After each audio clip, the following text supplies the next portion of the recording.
And we are live on the Make the Adjustment podcast. Today, I'm joined by Matt Dixon, founder and CEO of Front Range Systems, who is a CTO works at growth stage companies looking to grow and scale their technology without having to hire a full-time executive. Matt has more than 25 years of experience in software development, systems architecture, and technology leadership. Today, he focuses on helping companies in the $10 to $75 million range, just like myself, and he aligns their technology strategy with their business goals. One of the key things that Matt is known for is helping companies identify what he calls revenue leaks. And those are hidden inefficiencies in systems and processes in the tech stack that quietly drain profit and slow down growth. When he's not helping CEOs clean up their tech strategy, you will likely find him on a racetrack or behind his racing simulator, pushing the limits in a different way. It's also important to note that I met Matt recently through Dan Martell's elite coaching program, which means he is also an AI wizard. So Matt, thanks for being here today. I'm really glad to have you here on the podcast. Thanks for having me. I appreciate that intro. And if you've ever driven a car on track, you know how terrifying and exhilarating it is. Just like everything in life, you can find the good and bad in whatever. So you show me your simulator behind you. So just give me the quick and dirty on what types of simulations are you running here? What kind of cars is it? F1? Is it NASCAR? What are we doing? Here's my simulator with my gloves all over the place on the floor. That's So cool. I mostly do GT3 and GT4 cars. Okay. So those are the ones that look like production cars, like a Porsche 911 as a GT3 car, or a Cayman as a GT4 car. And that's similar to my BMW that I have.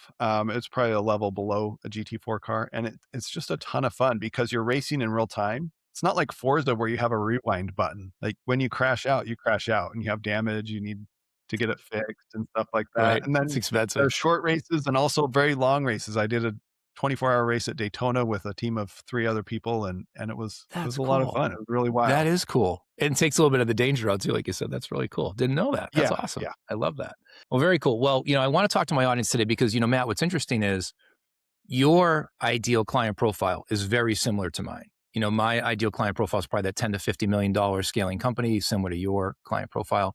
You're on the tech side. So you've been in technology and leadership for over 2 decades. What pulled you into technology? What drew you in? And how did that evolve into you being really what we would call is a fractional CTO, somebody that can be deployed into multiple engagements at any one time? Yeah. So how I got into tech is very interesting. We were living in San Diego, me and my wife and a young family, and I was working for San Diego PD and San Diego Sheriff as a police dispatcher, and I hated my work life. And so I bought a domain and a book on classic ASP, and I went through every example, and I ended up landing a job in Colorado with no experience, just a bunch of book learning and desire. Self-taught. And it was in 2000, just before the bubble burst, right? So everyone was hiring. So here we go. Right. And then I just worked my way up for a few years. And then about 8 years later, I started my own business. And that's where I created a good lifestyle business. I wasn't really after growing to $1 million or 10 million. I wanted to travel with my family to hockey tournaments and not have to miss out on anything, right? And my son would say, "Hey, you want to go outside and play catch?" I remember I say, "Oh, I've got a meeting in 10 minutes. As soon as I'm done, I'll come out and play catch." Like you can't do that if you're working. So I really like the flexibility, and then I love learning. So this has been a great career for learning because you're forced to learn or you'll be out of it. Yeah, no, I love it, Matt. First of all, I love that you're self-taught. I tell people all the time, life is about continuous learning and taking ownership of your own development, which you've clearly done. Another thing I want to call out, in today's hustle, I call it the hustle culture you've heard, where everybody's just grinding 18 hours a day and all the things. I read a book when I started my business. It's called The Company of One. I don't know if you've read this book or not, because you just articulated it. I've enjoyed the last 3 years having flexibility. And The Company of One basically says, if you enjoy what you do, you can monetize it to the level you want to monetize it. You can go play catch with your kid. You can get behind the windshield and go to the hockey tournament with your kid. And I was very grateful through the years. I've coached my kids in hockey and baseball and other sports. So it's nice sometimes to have that balance where when you're working, you're grinding, but when you're not working, you're not working. Yeah. And it's very important to have a distinct office. Like I never work in the family room on my laptop. I have a desktop with a big monitor, sit-stand desk. This is where I am when I'm working. When I'm out of this room, I'm not working. Yeah, that's awesome. And I have the same thing. I'm working from home. I'm excited to talk to you today because I went to a conference pre-COVID, and this is when I was in the staffing industry. And they were talking about how the workforce was shifting away from full-time hires to more freelance, fractional, part-time workers, right? And then COVID happens. We all come home and we're all working from home and everybody's remote, whatever. And so what's happened is the freelance workforce is just growing like crazy. And I also have to say, I'm going to set this question up for you. I was a CEO for a healthcare IT company 4 years ago. One of our most distinct, interesting offerings to healthcare firms like hospitals and health systems was we had fractional CISOs, chief security officers. And the way we would pitch it is, look, you can go hire a $300,000 or $400,000 a year chief security officer full time, but you don't need that. You only need this person probably 10 hours a week, and you probably need them when the shit hits the fan and there's an Mhm. emergency. That's when you need that person, right? So you don't have to go spend 300,000, 400,000 on a full time hire to get somebody with 20, 25, 30 years of experience. So it's kind of setting this up for you. Like, what are the signals for you when a company could be a great client for you? Or like, what is the setup for you to be like, okay, this is a really good client for me. I could really step in and make a difference here. Well, yeah, well, it's interesting you bring up fractional, like, and it's hard to find a good word for that anyway. But yeah, you get all the bang for less buck, right? You get all Yeah. the experience, all the knowledge, all the previous movies I've seen. I know how they all end. So let's try to solve the problems and help you grow your business, help you work on your business, not in your business. One of the key factors, there are two main things, and one is people doing mundane tasks instead of meaningful work. So what that looks like is like Ted in accounting. He has everything in his brain, and when he takes a vacation, fires all over the place by lunch. Right? You know the Yes. scenario. We've all seen that. Yep. Or Can't step away for a spreadsheet. day. Yep. Yeah, spreadsheets, double entry. You've got three systems. You're doing the same thing. You just connect them all, and that saves it. Right? So there's a lot of things that come into play when going into a business, but it's mostly the pain of here's where we are. Here's where we want to be. The systems we have now will not get us there because to double our client base, we're going to have to double or triple our head count, and that's not scalable. Yeah. When you think about technology governance, when you step into a typical engagement, what do you typically find? Do you find too many systems? Do you find systems not being leveraged? Like, what are the things what are like some of the quick wins you find in some of the engagements you step in? Yeah. So in consulting, for what I've said for 20 years is it depends. There's no one Sure. answer. Of There's no course. silver Of course. bullet. So here's some things that I have seen. I do see a lot of systems. So sometimes we'll see different systems for different things, and there is some overlap. So then one thing we can do is we can write an app that will connect to all those, and you just use the one new app. Easy peasy. And then there might be some little things you need to do in those disparate apps still. So that's kind of where like my hammer when everything looks like a nail is custom software because that's what I've done for a long time, and now it's getting very easy to do custom software, and it's very quick. I don't know how to estimate anything anymore because AI is so much quicker than I am and my team is. So yeah, so those are some of the problems is just you're wasting time. Work feels like a chore instead Yeah. of you're making progress. Making it easy, yeah. And so Yeah. let's talk about AI a little bit. And I think you've been innovative, early adopter, ahead of the curve on this because I joined Dan Martell's program 6 months ago. And for people that don't know Dan Martell, he wrote a book called Buy Back Your Time. Dan is a really great coach for early stage entrepreneurs. Anybody could be doing less than a million, could be doing over 10 or 20 million. But Dan's frameworks are great. And I've learned a lot about Manus and Claude and ChatGPT and Notebook LM in the last 6 months. I've deployed my own coach, Creator AI, my own digital twin. But I think you've been doing this AI work longer. Talk to me about the impact that AI's had on your business, whether it was 3 years ago, whether it's today, and kind of where you see the future of that going. Well, up until recently, it hasn't really been that great for me. And AI is great. That's not what I'm saying, but it hasn't had a big impact. So, what I've seen over the last maybe 3 months is that Claude Code in particular has gotten really good at writing code. And then I am working on building an AI assistant for myself. So, any content you see, it sounds like me because I feed it enough information and it generates the content for me and I'll tweak it a little bit and change some stuff and then post it. Recording videos is not really one of my gifts to the world. So I'll record them, I'll edit them, just minimal.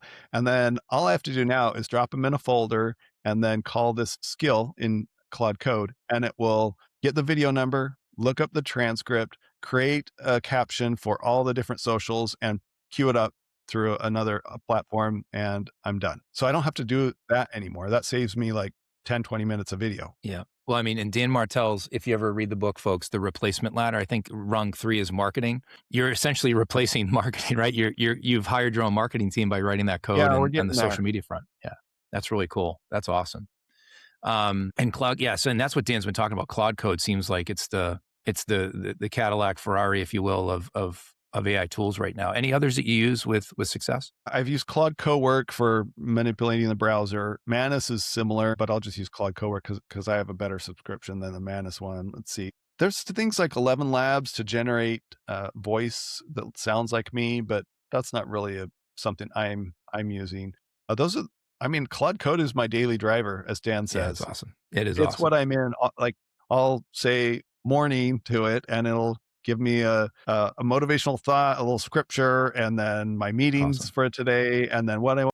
Let's set 3 priorities, right? A lot of people say, "Oh, I needed 5 or 7 priorities." No, you need 3 or 2 or 1. You just focus on those 3, and you're good. So things like that, it'll help me stay in line and stay focused on what's really going to move the needle. Matt, we are very aligned. There's a book called The Four Disciplines of Execution. And also in the EOS framework, they talk about no more than 2 or 3 goals. Like anything more is too many. So that's awesome. Yeah. We're very There's aligned a on that. book, The One Thing, which is similar. Like, what's the one thing that will move the needle? So it Yeah. takes 3 down to 1. So just That's focus on even that. better.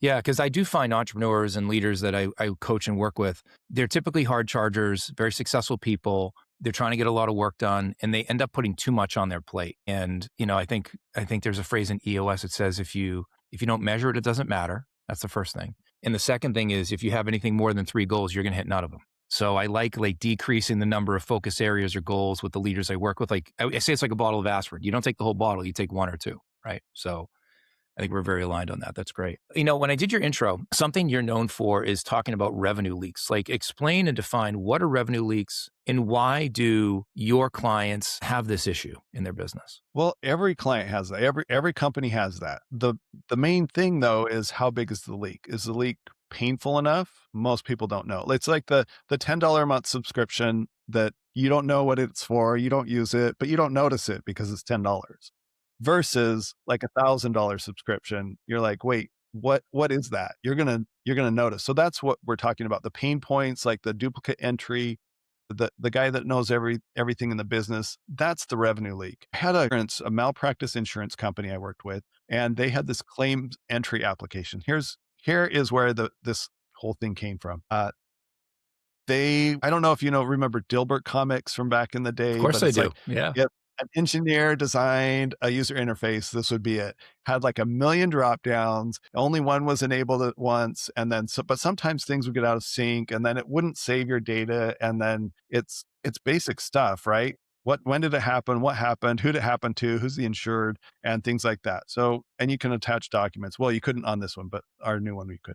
So then you click submit, hope it worked, and then still a lot of processing you had to go on in the background. So we rewrote that from scratch. We also expanded the scope greatly. And the beauty of that is claims entry went from 20 to 30 minutes with the insured and a rep for the company had to be on the phone. So that's an hour of work for both sides.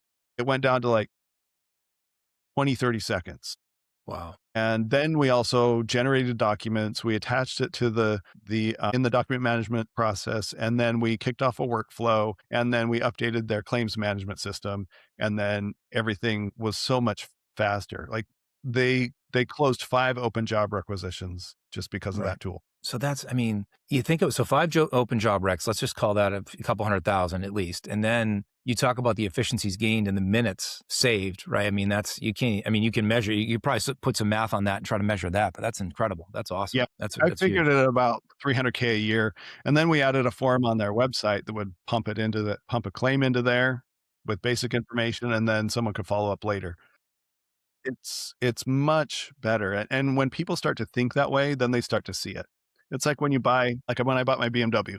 Now I drive around, I'm like, "Oh, there's a BMW. There's another one. There's another one."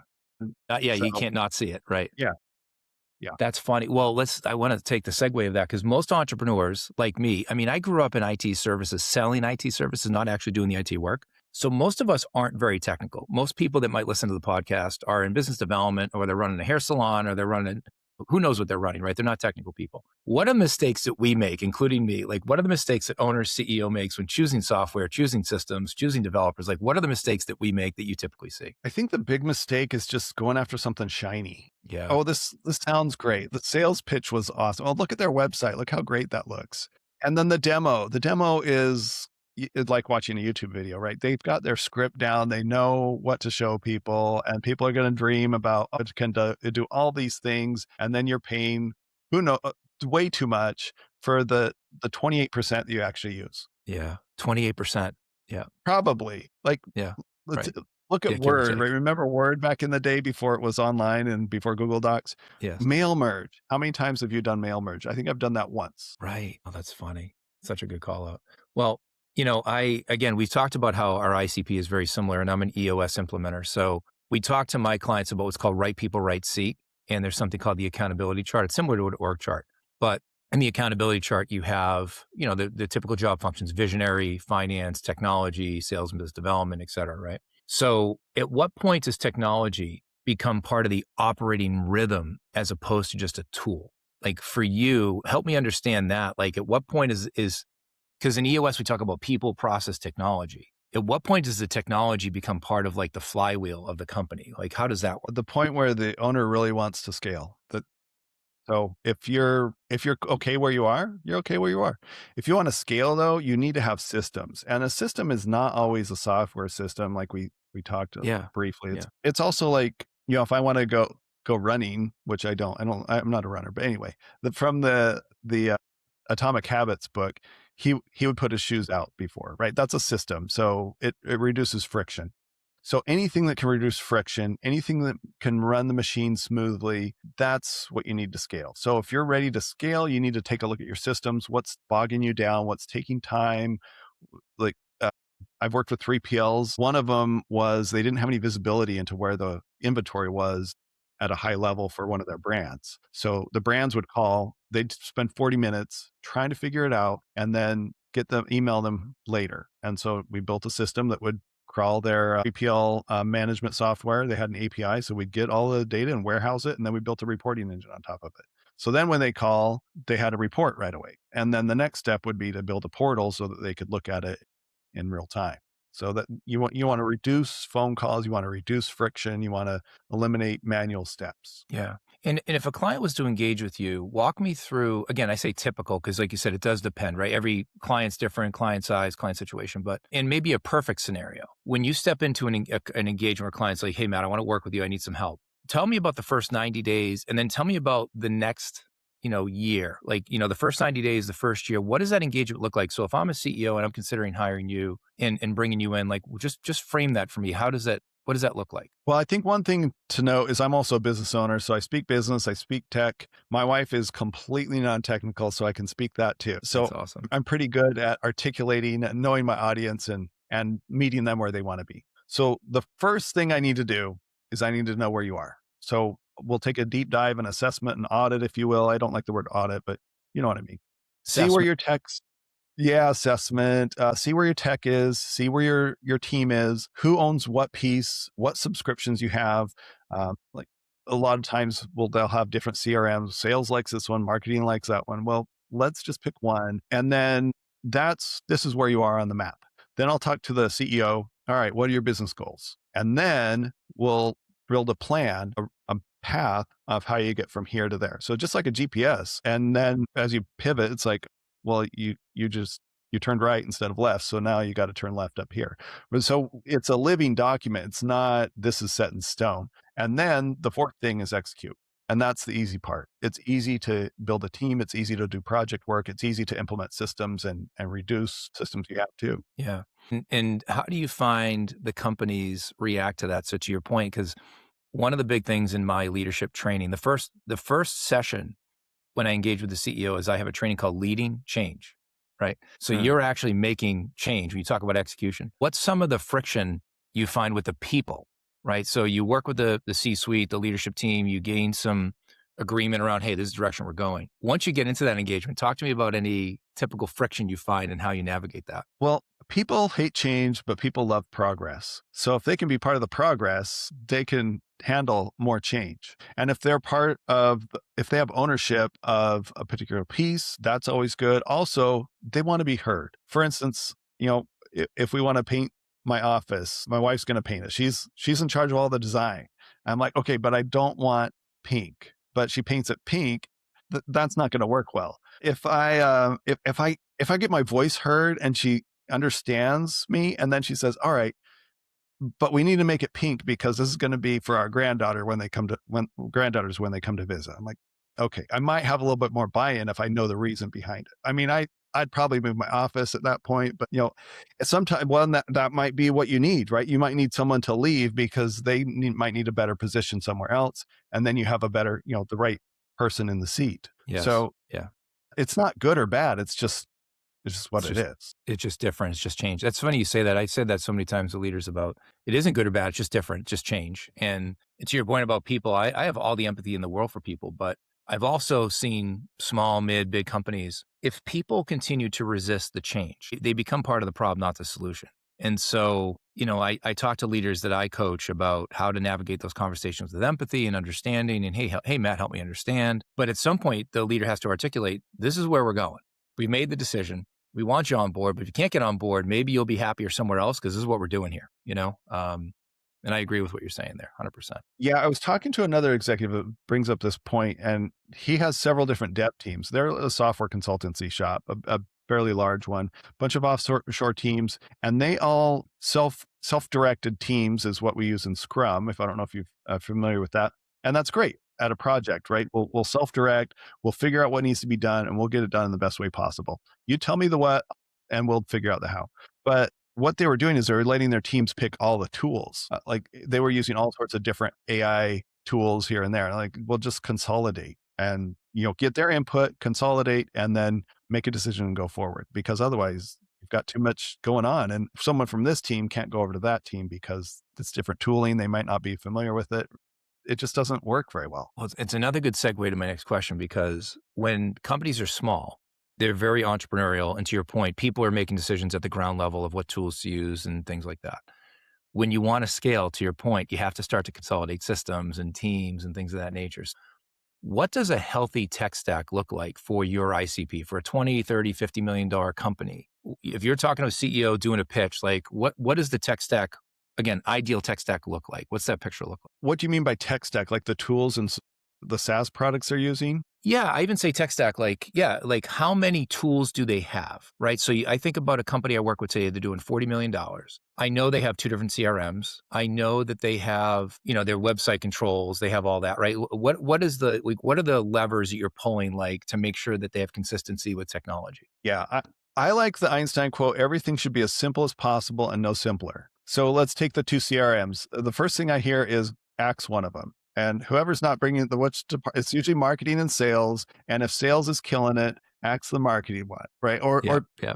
And I Vice know versa, that's yeah. a knee-jerk reaction, right? Yeah, yeah. So you need to assess both of those, see where there overlap, see what's missing, and see if there's a CRM that will fill both of those teams. Because consolidation is critical, because how do you get them to talk to each other? Then you've got some sort of bridge somewhere. You've got like Yeah, a Zapier or whatever right. going along, or you're writing something custom or someone's in 2 systems. Like that alone is going to be a problem that won't let you scale. Yeah. Well, I'm not going to try to fake it, but I was in IT services, so middleware, Zapier. I'm hearing rumors on the street that Zapier is a great tool, but I also heard that AI could potentially replace Zapier. Is that true or untrue? Help me understand that one. What's your take on that? I've never used Zapier myself Okay. because Okay. I would just write it Yeah. Well, there you and go. it'd Okay. become Yeah. You answered my exactly question. what Yeah. I want. Right. So, but yes, AI can write what I wrote.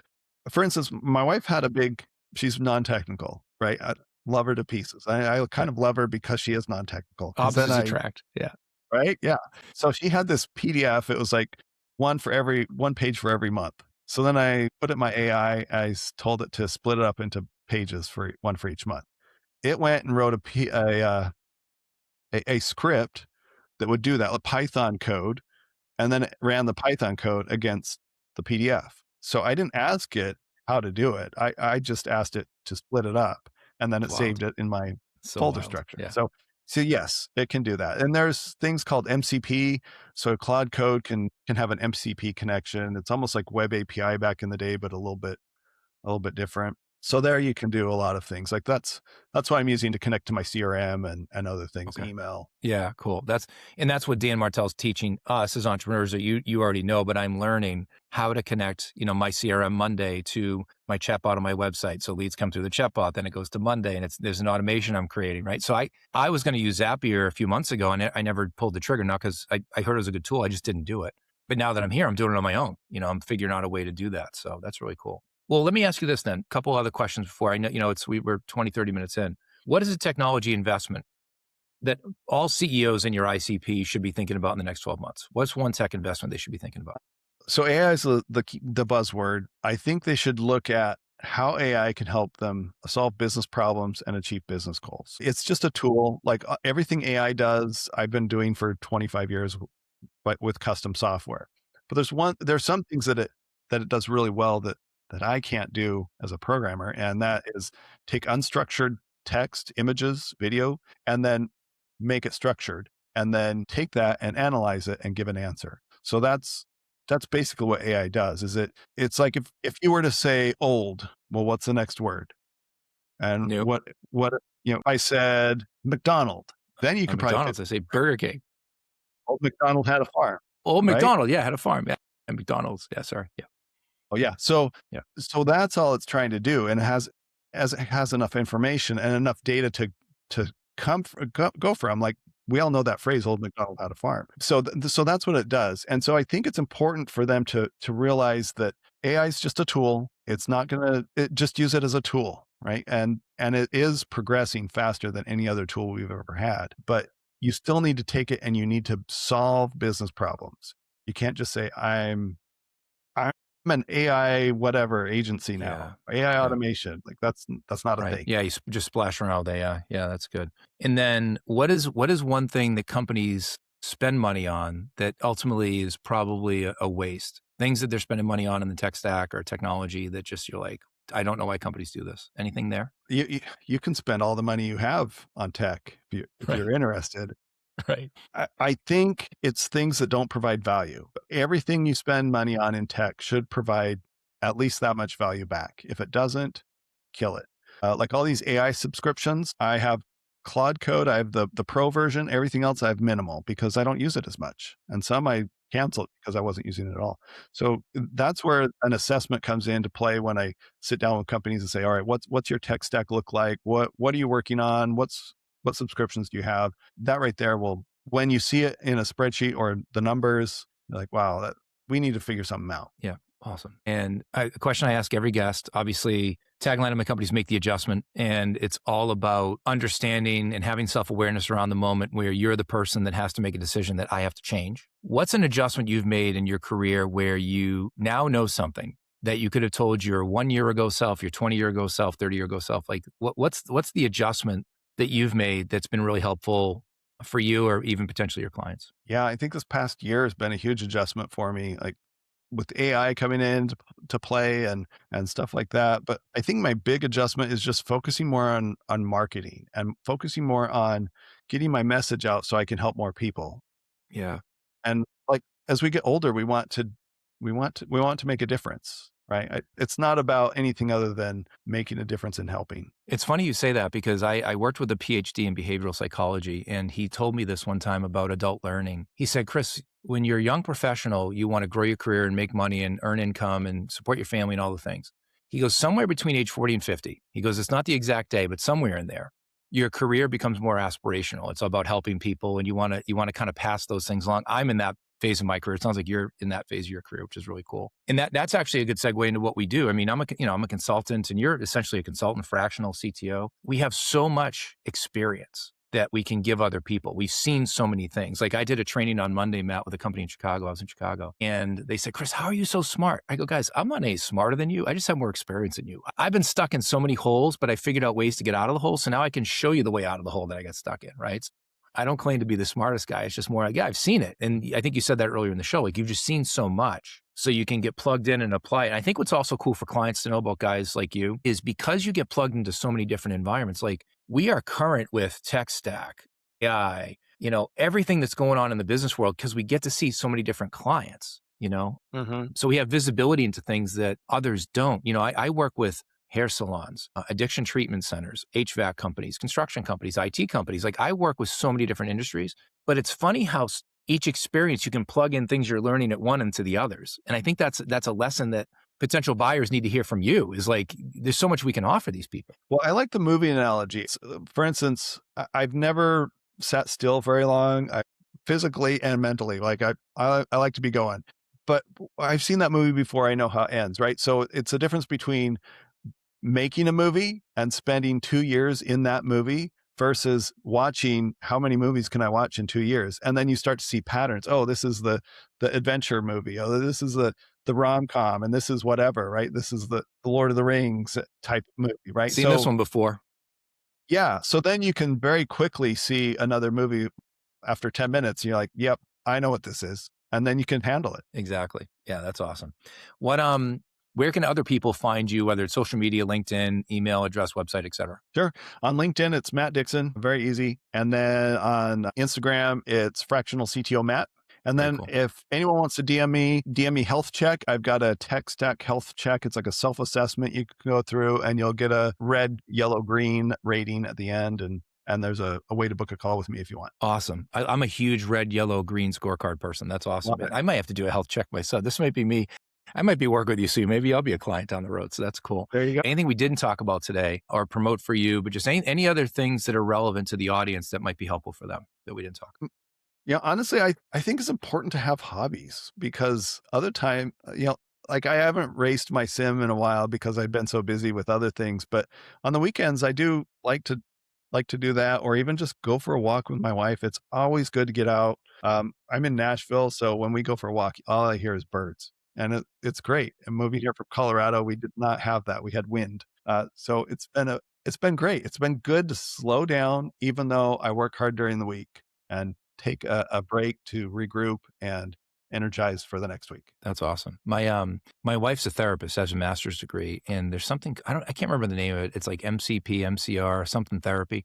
They talk about it's like a left-right thing. And she told me one time it's about when people go for walks. You just said this. I love going for walks with my dogs, my wife, and it's relaxing, right? She told me though, it's because the way the brain works, when your foot goes left, right, it's almost like your left brain, right brain, like you're turning off. If you're very right brain dominant or left brain, I guess it turns off, it just balances the other side. So when people go for walks, part of it is nature and the birds and the trees and the wind and the sun. It is. But she was explaining it to me. I was like, wow, I had no idea. Like I learned something. I'm like, I did not know that's what one of the benefits of walks is, which I thought was pretty cool. That is interesting. I never thought Yeah. of it that way, and I don't know what I am because in college I loved drawing, so I was like an art major, and then I also took all the math classes I could. So I don't know. I'm more left Awesome. than right, but they're Yeah, both I there. think I'm very right hand dominant, and I had a math degree, so I think I'm very left brain dominant in that way. But yeah, cool stuff. But listen, Matt, I could talk to you all day. Great guy. Again, I met Dan through. I'm sorry, I met Matt through Dan Martell's elite coaching program, and I'm so glad I met Matt. I'm passing him off to customers that I know. Any customers who want to get in touch with Matt, please let me know. I'll send you guys an email. But Matt Dixon, founder and CEO of Front Range Systems. Really great to have you in the show today. I was glad you were here. I'm glad we got to know each other. Yeah, great for having me. Thanks. I really appreciate it. It's been a good All right. conversation. Thanks, Matt.